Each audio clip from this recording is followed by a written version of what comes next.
But I tried to put the audio with the presentation afterwards, and then I post those on the website, the city website, so someone can come back and watch it again later. But just so you know, it is recorded. Hello. So this is the 4th Avenue East water main project presentation. This is something that we like to do prior to a project, try to get a little bit of the public's feedback, but also give the public information about what's going to happen, what the project is, and some of our goals. So this is an overview map of the project. The blue area is water main replacement, and the water main replacement starts where that star is at Center Street, and then it will go all the way down past Hedges School to 14th Street. So that whole section that the star just followed is going to have full street reconstruction. This is the street is in pretty bad shape in a lot of places. It's been dug up a lot of times, and so with all the services that are going to go in, it makes more sense to just rebuild the street than try to patch everything back. The section on the bottom on 14th Street, there's a block from 4th Avenue to 3rd Avenue, and that will just be patched back. There's only a couple of services there that we're going to have to worry about, so it's a good candidate for just patching back the trenches. The green box there is going to be storm sewer installation. That's on 11th Street. That's an area where looking at the profiles of the street, we can see that there's going to be ponding water if we don't do something about it. So I'm going to be taking care of that. We're also, I looked at 4th Street. That was an area that looked like it might pond, and it looks like we'll be able to put in some valley pans across 4th and get that to drain to the east.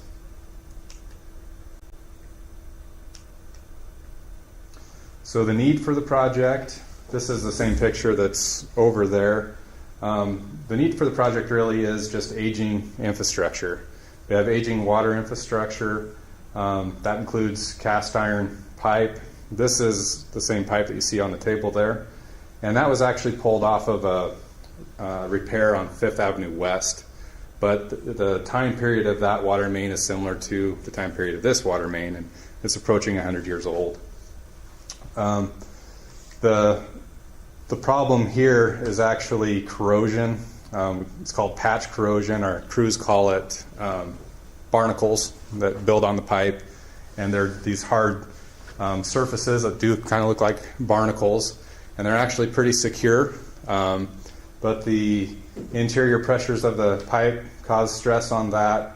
The water hammer in the pipe, if the valve gets shut too quickly or open too quickly, and then the soil movement that we've been talking about with the frost heaving, all those different things can cause a barnacle to break off, and then we'll have a main break.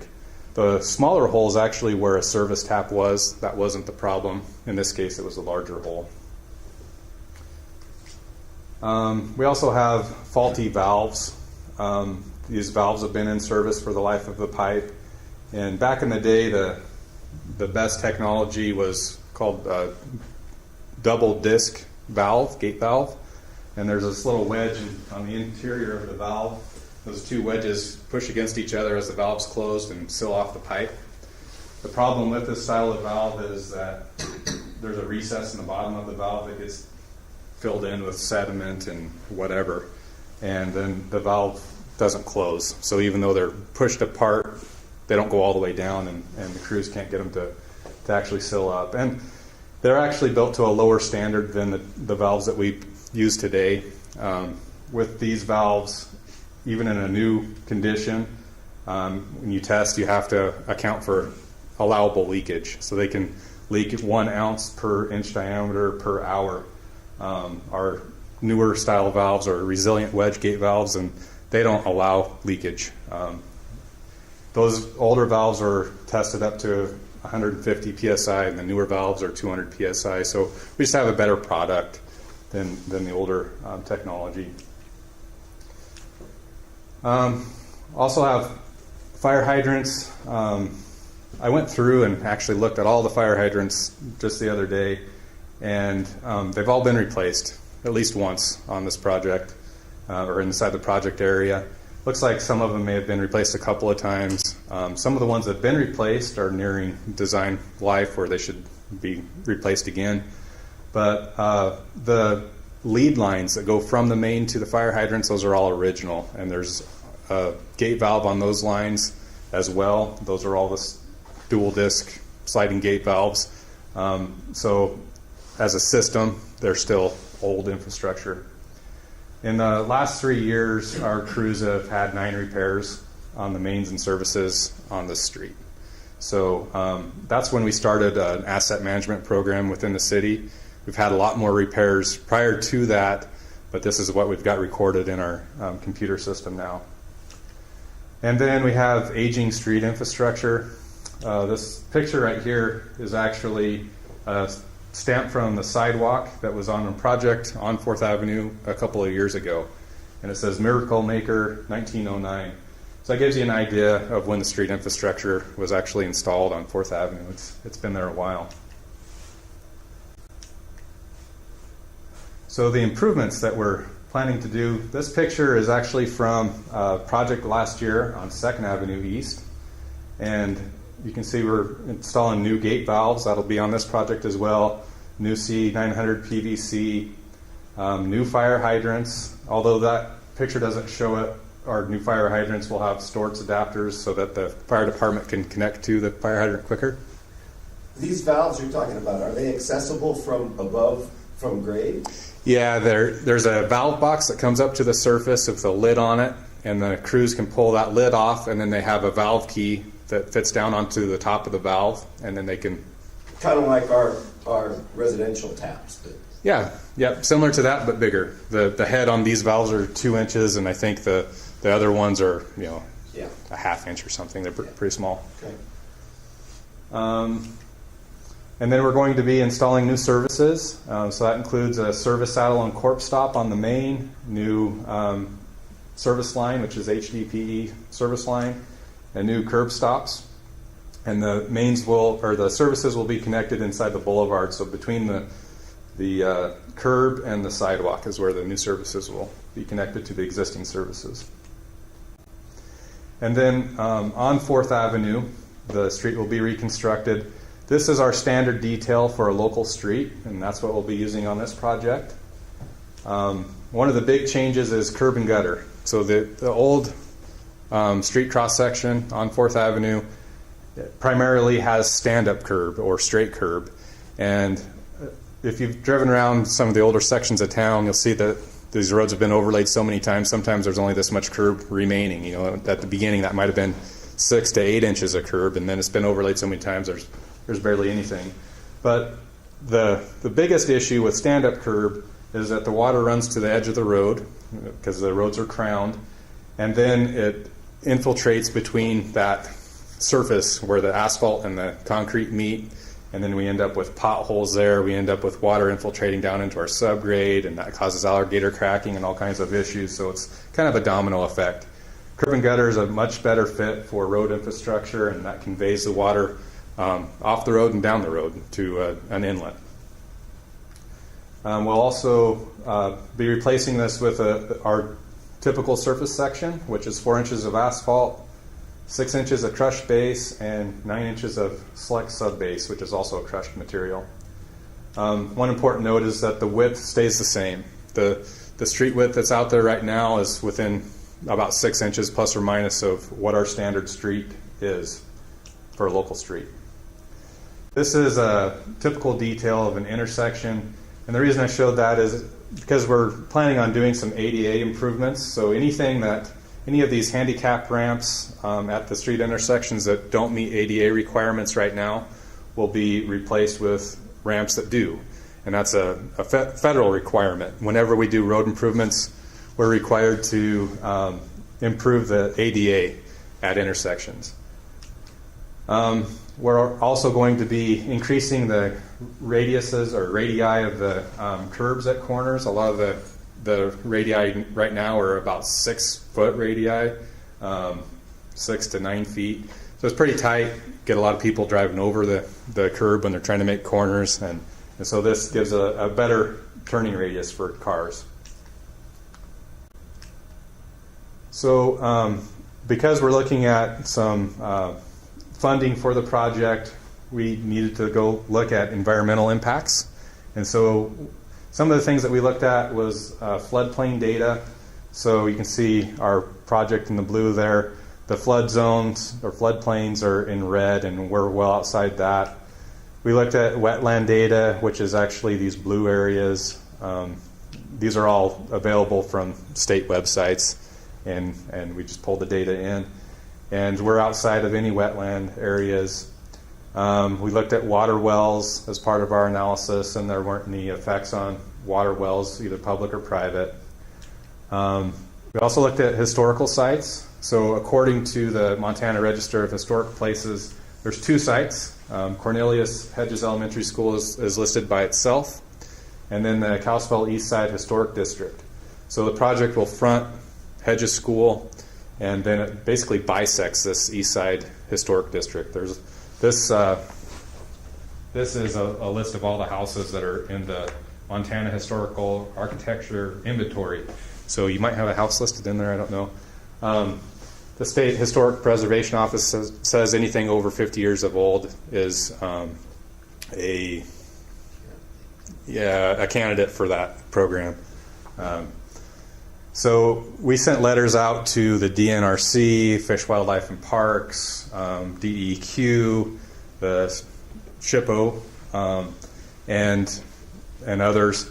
And we got letters back from everyone except from DNRC. They haven't responded yet, saying that there's no impacts as far as environmental concerns on our project. We will have some tree removals and replacements. The Parks Department has an asset inventory of all the trees within city right-of-ways, and so they know the health of the trees, and they have value associated with each tree. And so as we looked at this project, we're looking at the trees that are dead or dying to be removed. These are trees that are more of a liability to the city than an asset. And so on this project, we've got 35 trees that will be removed and replaced with trees meeting city requirements.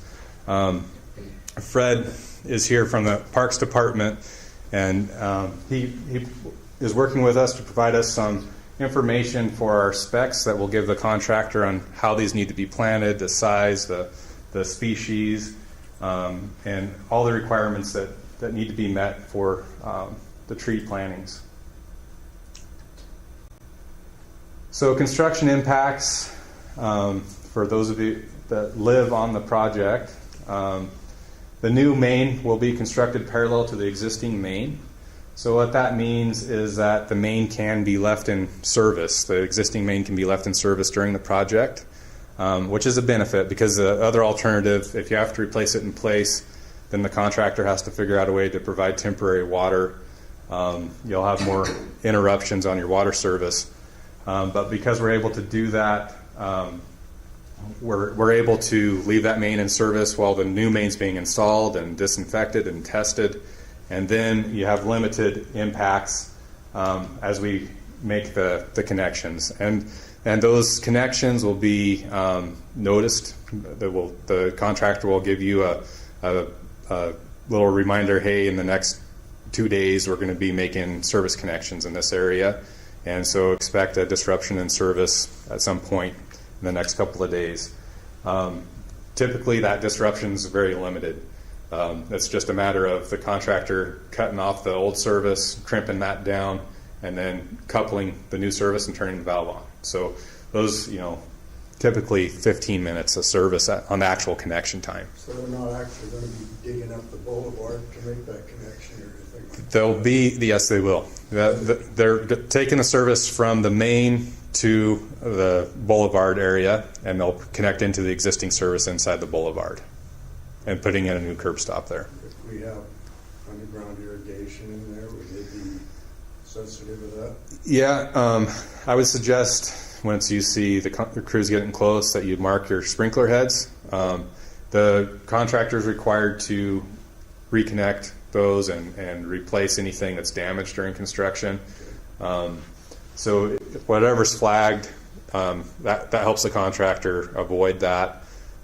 Some contractors are able to avoid it, and some contractors would rather just dig through it and fix it. So, yep, go ahead. My sprinkler heads run along the Back of curb curb. side of the sidewalk. So they're probably 6 or 8 feet from the curb. Oh, okay. Now, are they going to be in the way?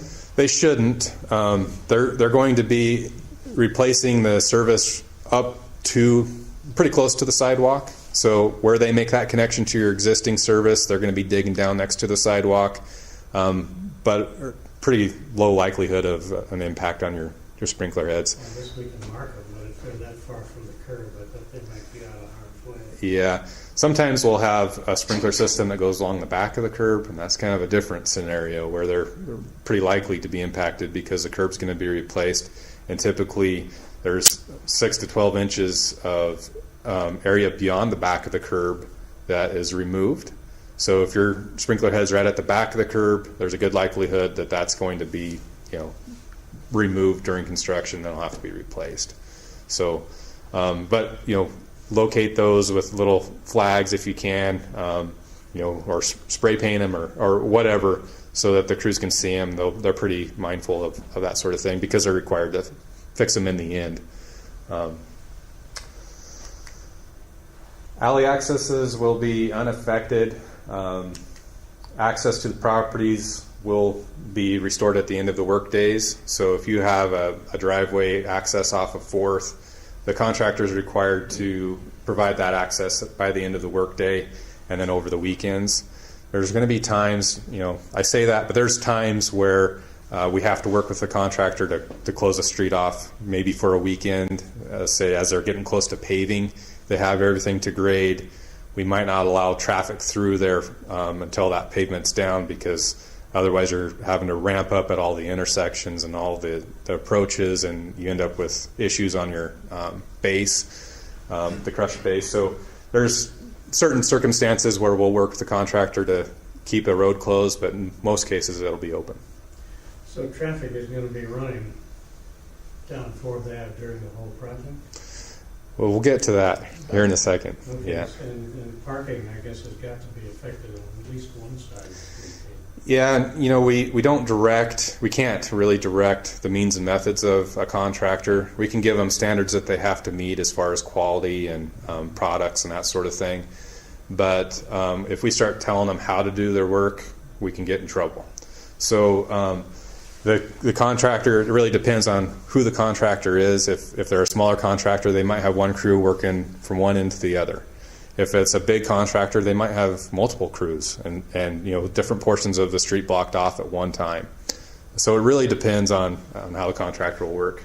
Which side of 4th would be dug up, the east or the west? Well, in the end, the entire street surface will be replaced. But I mean, while they're digging the trench. The new water main will offset the existing water main about 4 or 5 feet to the west.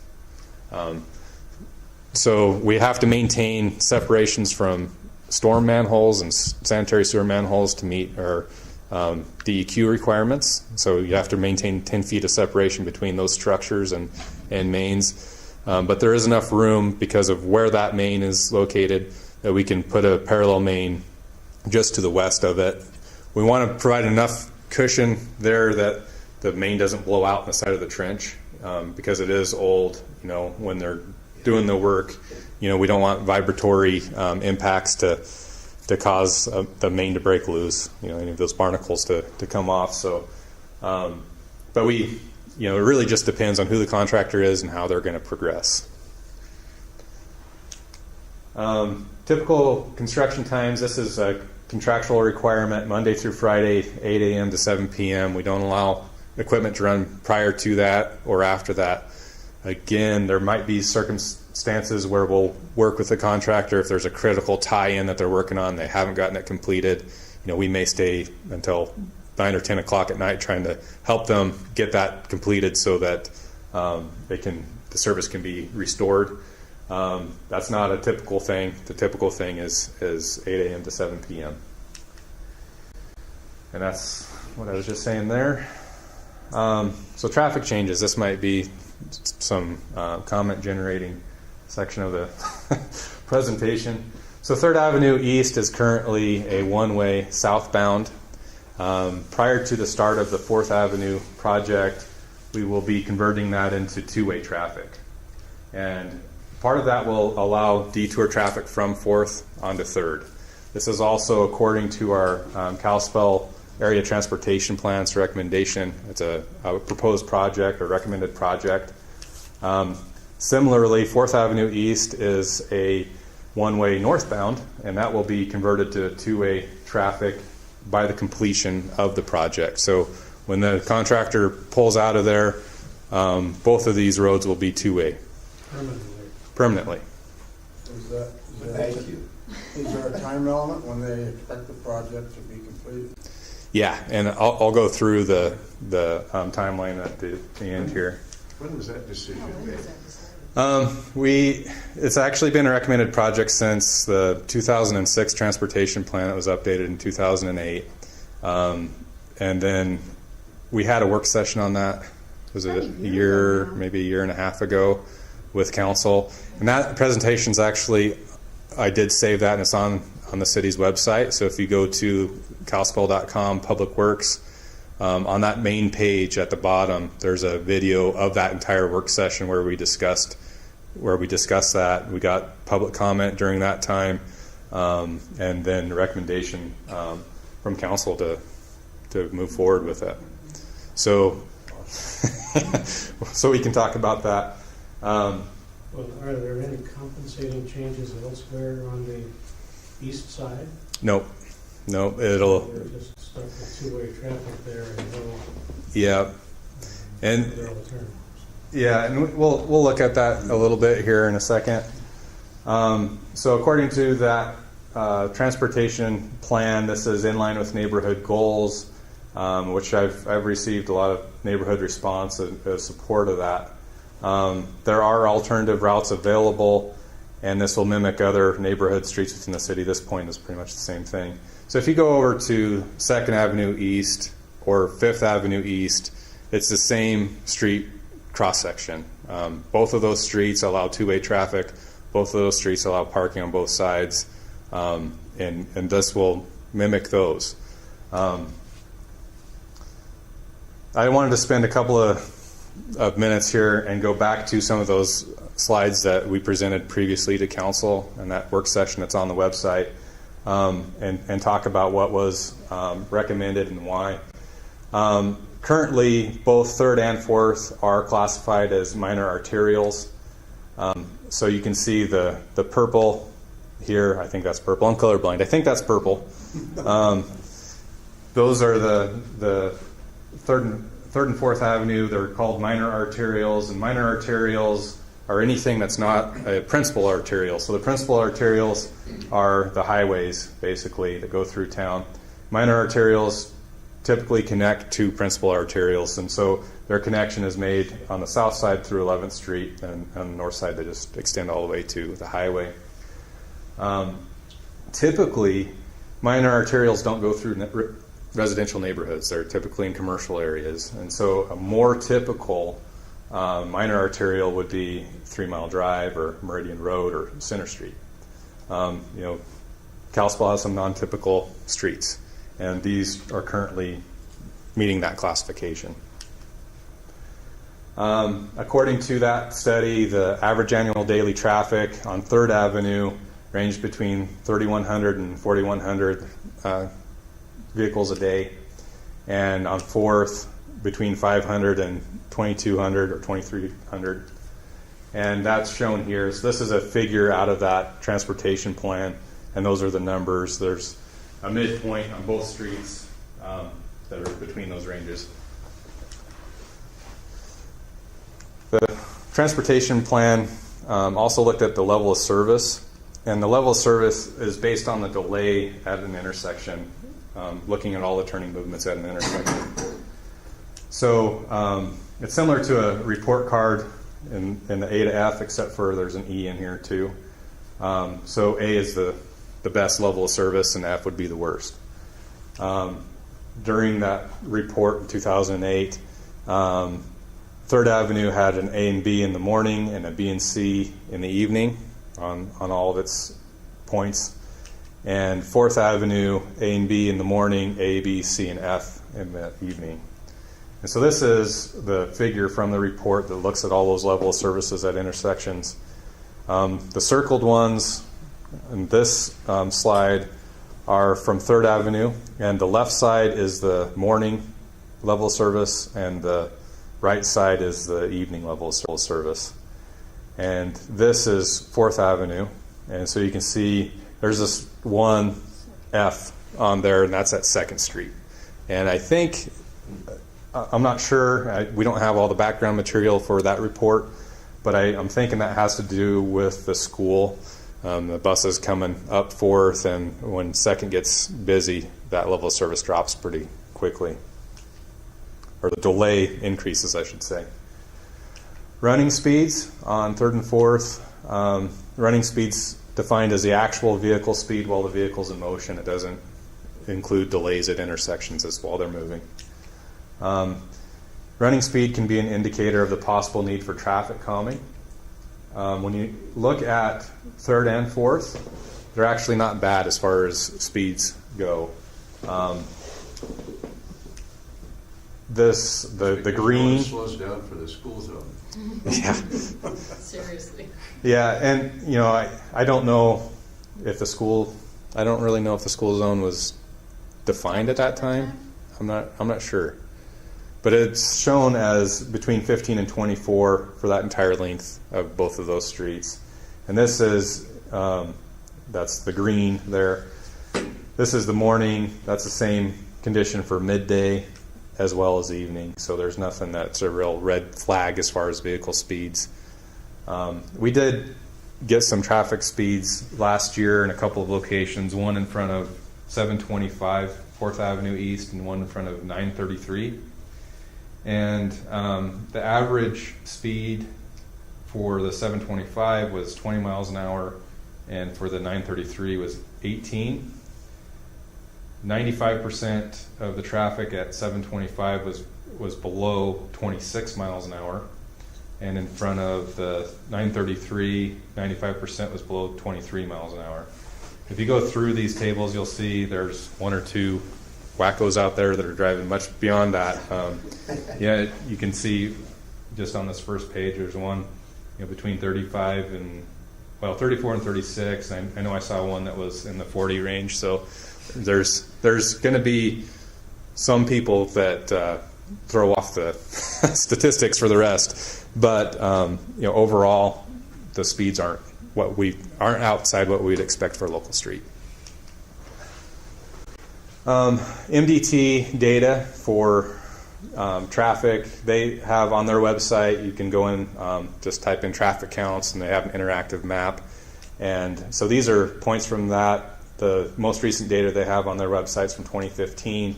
And so on 3rd ranges from 3,400 to 4,300 a day, and on 4th between 1,000 and 2,250 a day. We also did traffic counts, but I didn't prepare that. I don't think there was anything that really brought up a red flag for me. Financing for the project, for the water project, we're looking at an SRF loan. Our project estimate, I'm not done with design yet, and I won't have a final number until I am, but it's right around $4 million. We'll be using a state revolving fund loan. The state revolving fund loans can have a term between 20 and 30 years for pipelines. They have a low interest rate. They do have some requirements, Davis-Bacon wage requirements and Buy American requirements that can increase construction costs. But overall, when we compared it to our other alternatives, they're the best alternative for the city. We did at one point consider doing this project in over 3 to 5 years, and thinking about 3 blocks at a time or something like that. And we thought people would show up with torches and pitchforks, and so we decided we'd try to just get it all out of the way in 1 year. And so that's the approach we're taking. because we're able to use this SRF loan, there's no rate increase anticipated. We have a healthy enough fund that we shouldn't need to look at any rate increases. Our project timeline, I would hope to complete the design by the end of this month, and I'm running out of time. I'm not sure I'm going to make that. March would have our design review with DEQ. Through the SRF program, DEQ is required to do a plan review. Then advertise for bids hopefully in April and award the contract in April, and then look at starting construction in May with a project complete by October. So at the end of October, both of those streets, Third Avenue should be converted to a two-way prior to construction starting in May. Fourth Avenue would be a two-way at the completion of construction. Portions of it will probably be open before this date. Are they going to start from north end or south end of that? Yeah, it's up to the contractor. We might have some special considerations for the school. So I haven't gone through and put the specs together yet for this project, but there may be some requirements for them to make sure that they're, out of the way before school starts in that section. And with that, I'll open it up to questions. I have a question. With two-way traffic on 4th Avenue now, will you be doing anything to slow that traffic down a little bit? Because I don't really agree with the speed numbers that you showed, but there are a few that are going too fast. And what I'm really concerned about is now you've got southbound traffic going by Hedges, and it would seem to me you need a stop sign there like you have on the south side of Hedges for the northbound traffic. Will you be considering any more stop signs? We'll be considering that, but not right away. We have to follow the manual and uniform traffic control devices, which has specific warrants for when signs have to be installed or should be installed. And so we look at traffic counts, we look at traffic speeds, we look at crash data. There's 11 different indicators for when a stop sign should be installed. Doesn't the school zone enter into that? There are special considerations for a school zone, but they're mostly for speed and pedestrian crossing, signages, crosswalks, not necessarily stop signs. But we need to have a year's worth of data really to determine if there needs to be changes as far as additional stops on the project. We can't really project what the traffic is going to do. You're going to wait till a few kids get hurt? No, I mean, no, that's not the intent. I know it isn't. And again, I think you really need to look at how 2nd Avenue and 5th Avenue function, because it's not going to be any different than those, except for there's stops all along these two avenues currently, so that the traffic can move more freely. But with parked cars on either side of the road, traffic has to slow down. Traffic calming is the term that I'm is still used. worried about the school. I've had to, this winter, the parking, I've had to help buses maneuver through the parking this year. I realize it's an aberration, but I have a hard time seeing how, do you know if the school is going to load buses behind the school? They are, yeah. The school is actually going to change their bus loading zone from 4th Avenue to 5th. Well, where 5th actually goes through their property. Right. Still being a drop-off there, the traffic in the morning on either side of 8 o'clock is pretty bad.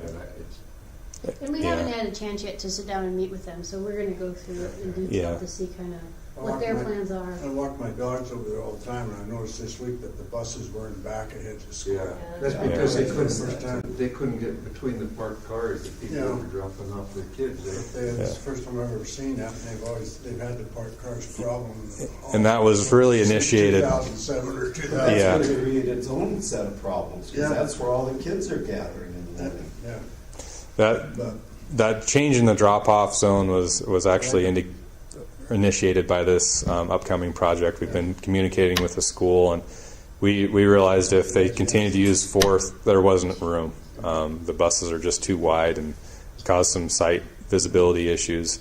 And so they'll enter 5th from the north and then drop off kids in the morning and pick up kids in the afternoon, go down to 9th. And after that, I don't really know which direction the buses go. But I did talk to the, I can't remember the name of the company that runs the buses. And they're definitely concerned, about this, and I think everybody is. But really, the character of the street is going to change from an arterial to a local.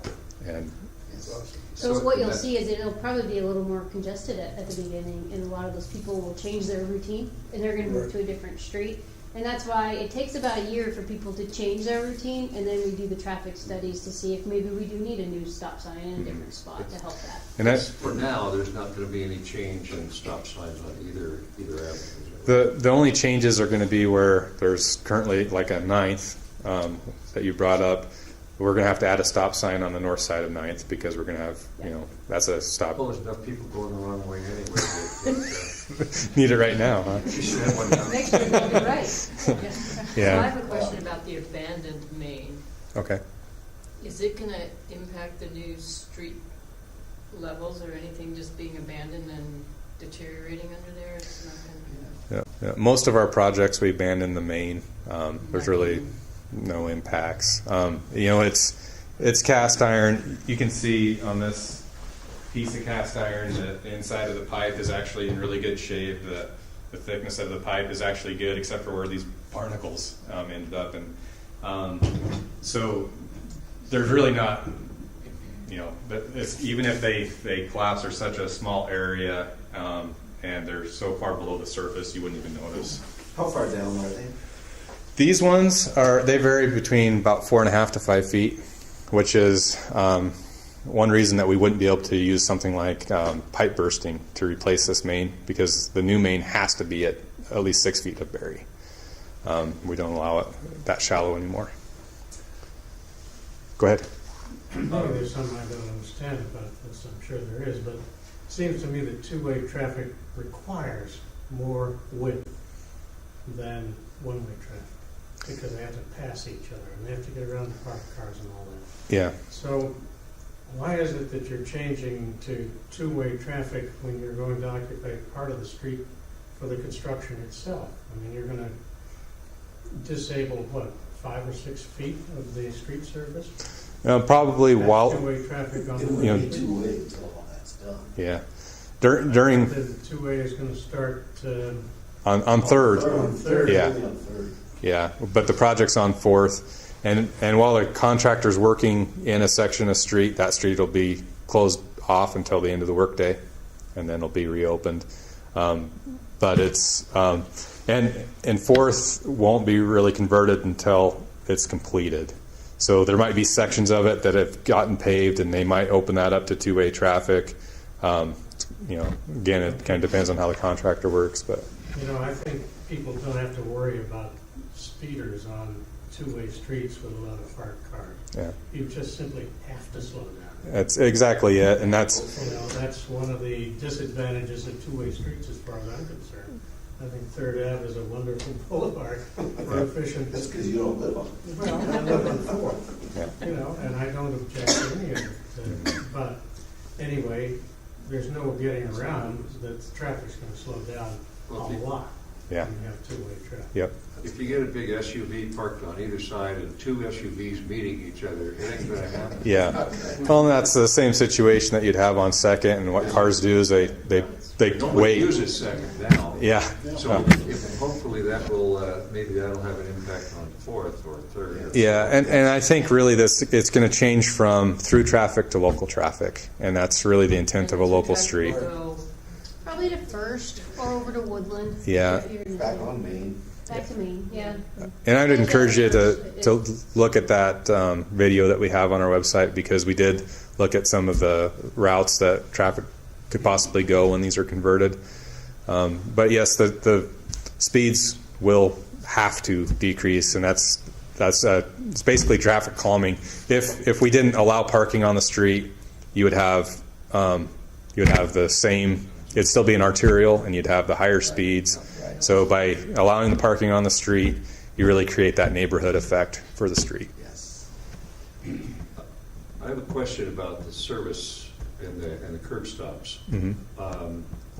You may or may not remember that when I had the leak on the water line on the main a couple of years ago, there were actually 2 curb stops or 2 services, one for my house and one for our lot next to it, where there had been service years ago. And because the line wasn't up to standards, city standards or something, I'm now down to 1 with no service on the vacant lot.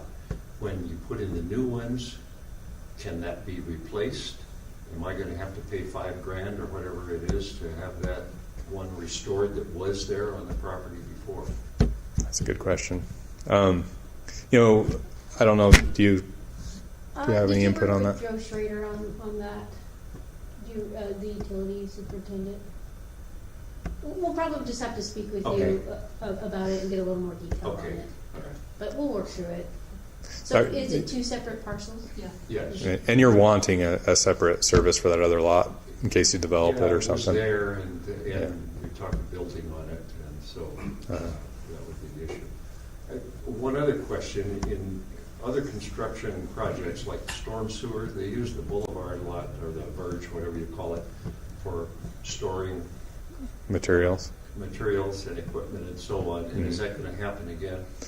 Probably. Okay. Yeah. I've held off on sodding that strip because I knew that it was Another year. been disaster Yeah. for a while. So Yeah, and we do have landscaping quantities on the project, and you know when they're putting in the new curb and gutter, there's going to be a section or an area behind that curb and gutter that's going to be disturbed, and they're going to have to bring in topsoil, and so we will have some landscaping on the project. But that's really also dependent. I noticed the corner at your house looks really good, but other areas where watering hasn't been done, it's just weeds that end up in there, and so it's really dependent on what's that. it was not great grass seed that was used there. Yeah, I ended up going out there and pulling weeds at one point, and That's what I did. yeah. And I know our sewer crew went out and reseeded a couple of areas. That's one thing that is a evolving spec. We have, same spec applied to different contractors and different success rates. Yeah. And so it's just really, I understand that. you try to think of how a contractor is going to work, and you end up with a spec book that's really big and hard to follow, and it really just depends on the contractor. But Is there anywhere to look to see which trees are going to be replaced? yeah, I was hoping I had a 12-foot long map that showed the entire project, and our printer ran out of gray ink, so I got about 8 feet of it printed out downstairs. But I do have them all based on what Parks gave us for the health of the trees. I do have those all indicated right now. So if you give me your address, I can probably give you a screenshot to show you whether or not the tree. We don't have any anymore. They're all. Well, I do. Well, but she does. You She's do. really Okay. does. I know, 24th but- Avenue. Can we assume that if it's a healthy looking tree with green leaves, that it's probably going to stay? Yep. Well, official nod, so yes. But if you want to check in front of your house, if you give us your address, we can Yeah. double check for you. And, Mine would dead. Oh, years we will ago. do. Oh, and 824. when How's it going? and when will the replacement trees be going in? Is that That's our part of responsibility? that's part of the project. The contractor will be setting those, and we'll have specs for how those have to be done, and species and size and that sort of thing. When the existing ones are removed, the stumps will be ground to 12 inches below the surface, and then all the chippings will be removed and topsoil placed. They probably won't be planted in that exact location because of Right. the tree roots being an issue there. But And see, we had a couple taken out already and ground and chipped already, and we're told that the other trees will be coming eventually. Will those be also replaced with this project? the only quantities I have in my project are for the existing trees that we're pulling out. And I'm kind of limited on what I can do with the state funding. I have to show them that it's a part of the project. So, getting the entire street reconstruction as part of the loan, I had to show them that, the street was going to be demolished. It's a similar thing with trees. I can show them that I need to replace a tree if I pull a tree out, but if that tree's not there at the time of the project, it's not a part of our funding. Will the current plan where if the homeowner buys the tree, the city will plant it, will that be in effect while you're planting trees? I think there's still a cost share program that the parks has right now. Yeah, right now, I mean, like your tree was pulled out years ago, you were saying? Yeah. 3 or 4. Yeah. So for those types of situations, we have a 50/50 program in place, which I think you took advantage of, right? Yeah. So I think it's $165 roughly for each tree, and then we match that, and it gets a nice tree installed. Could that be done at the same time? You can do that right now if you want. Yeah, I would encourage you to wait till after the project's done. We'll wait till Yeah. after. Right. Yeah. Now, are all It's the available right trees, the elm trees that were diseased, or some of the maples that they're going to remove? There's different species. You could probably speak better to that. I didn't print out the sheet. There's only a couple elms still on 4th Avenue. All the trees that are to be removed they're 40% dead or less. So they're the worst of the worst. Last winter, we had some guy that must have been drunk or something, because we live in the middle of the block. He was at about 10 o'clock at night, and he lost control in the wintertime and smacked into our maple tree in our front yard and tore the bark off about this high up, just about 2/3 of the way around it. He totally struck on it. That's not good. That tree has been losing branches and getting thinner all year. And I don't know if anybody's noticed that or not. How's the driver doing? So is that a boulevard tree or is that a tree? Boulevard tree. Yeah, let me get that. There won't be any digging on the storm sewer side of the street, right?